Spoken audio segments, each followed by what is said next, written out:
Assalamualaikum warahmatullahi wabarakatuh. Bertemu lagi dengan saya Maftuhah Robiatul Adawiyah dengan NIM 12210183036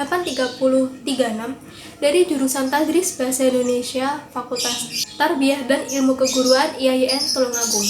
Pada materi sebelumnya kita sudah membahas tentang menginterpretasikan tes eksposisi untuk kelas 10. Nah, pada materi hari ini kita akan membahas tentang mengembangkan isi teks eksposisi untuk kelas 10. Yang pertama yaitu melengkapi tesis dengan argumen yang mendukung. Eksposisi dikembangkan berdasarkan gagasan pokok yang dinyatakan dalam tesis atau pernyataan pendapat.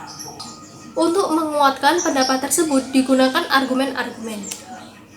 Contohnya seperti ini. Contoh yang pertama yaitu bisa kita lihat banyak terjadi bencana alam karena kerusakan hutan dan pembangunan yang mengabaikan kondisi alam. Lalu dikembangkan menjadi pada tahun 2005 sampai 2006 tercatat terjadi 330 bencana banjir, 69 bencana tanah longsor, 7 bencana letusan gunung berapi, 241 gempa bumi, dan 13 bencana tsunami. Bencana longsor dan banjir itu disebabkan oleh perusakan hutan dan pembangunan yang mengabaikan kondisi alam. Lalu contoh yang kedua yaitu alam merupakan objek yang terus-menerus dieksploitasi dan dipergunakan oleh manusia. Lalu paragrafnya dikembangkan menjadi banyak binatang yang seharusnya dilindungi justru menjadi korban pemburu manusia yang tidak bertanggung jawab. Pembalakan liar yang terjadi pun tidak dapat dibendung lagi. Pencemaran tanah dan air sudah menjadi kebiasaan yang terus dilakukan. Polusi udara sudah tidak disadari bahwa di dalamnya terdapat kandungan toksin yang membahayakan.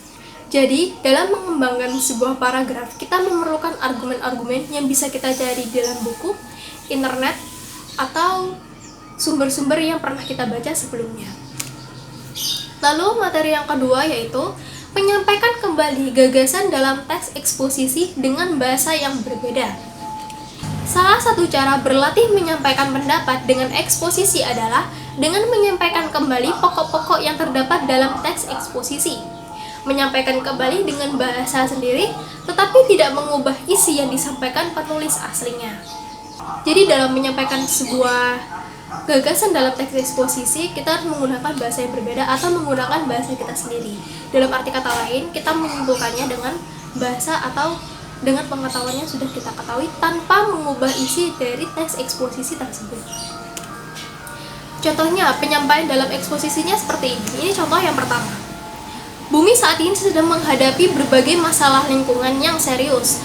6 masalah lingkungan yang utama tersebut adalah ledakan jumlah penduduk, penipisan sumber daya alam, perubahan iklim global, kepunahan tumbuhan dan hewan, kerusakan akibat habitat alam, serta peningkatan polusi dan kemiskinan. Dari hal itu dapat dibayangkan betapa besar kerusakan alam yang terjadi karena jumlah populasi yang besar, konsumsi sumber daya alam dan polusi yang meningkat.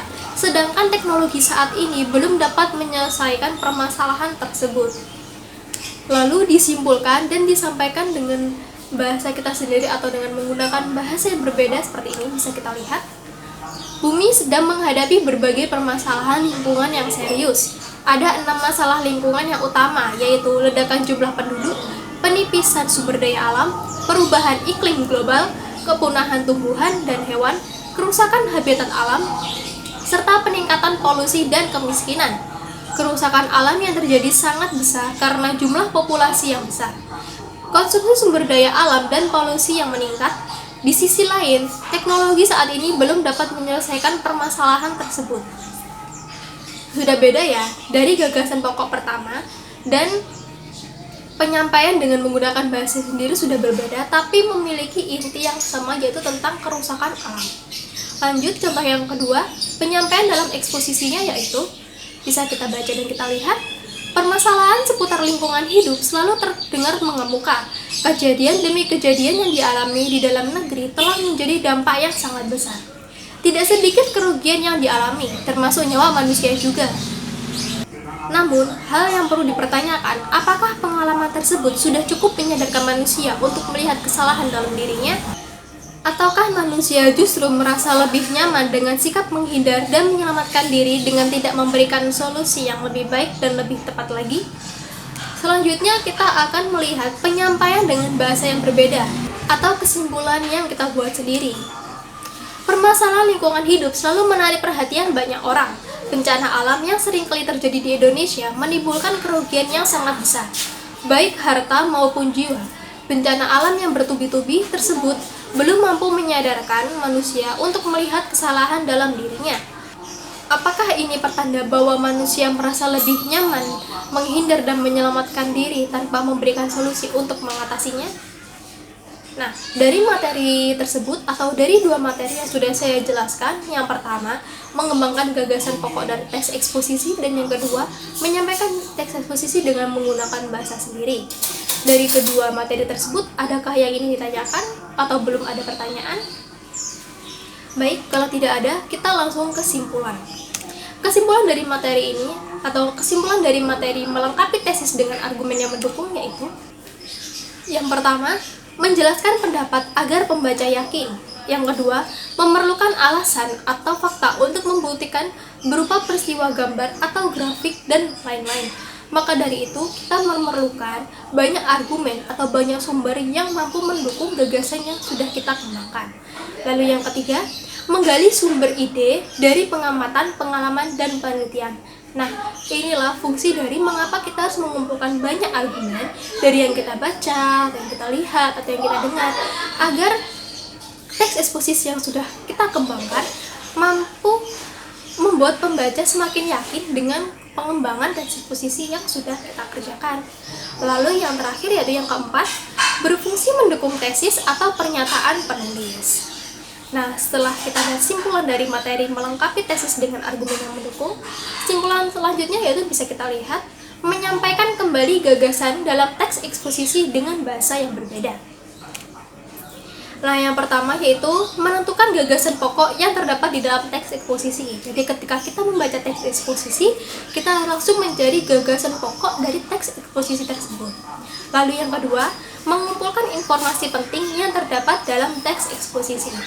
Nah, ketika kita mencari sebuah gagasan pokok di dalam teks eksposisi, kita pasti juga membaca teks eksposisinya secara keseluruhan. Saat itu, kita juga mencari informasi-informasi penting yang terdapat di dalam teks eksposisi tersebut.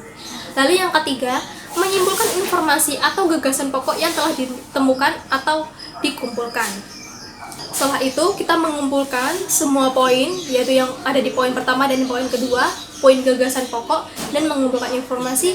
Kita langsung merangkumnya menjadi satu menggunakan bahasa kita sendiri tanpa mengubah inti dari teks eksposisi tersebut atau tidak mengubah isi dari teks eksposisi tersebut. Dan yang keempat, yang sudah saya katakan tadi, mengembangkannya dengan menggunakan bahasa sendiri. Jadi, walaupun kita menulisnya secara berbeda, tapi kita memiliki inti teks eksposisi yang sama. Hanya saja menggunakan bahasa kita sendiri pastinya lebih mudah untuk kita pahami. Begitu. Sekian materi pada pagi hari ini. Terima kasih dan semoga bermanfaat. Wassalamualaikum warahmatullahi wabarakatuh.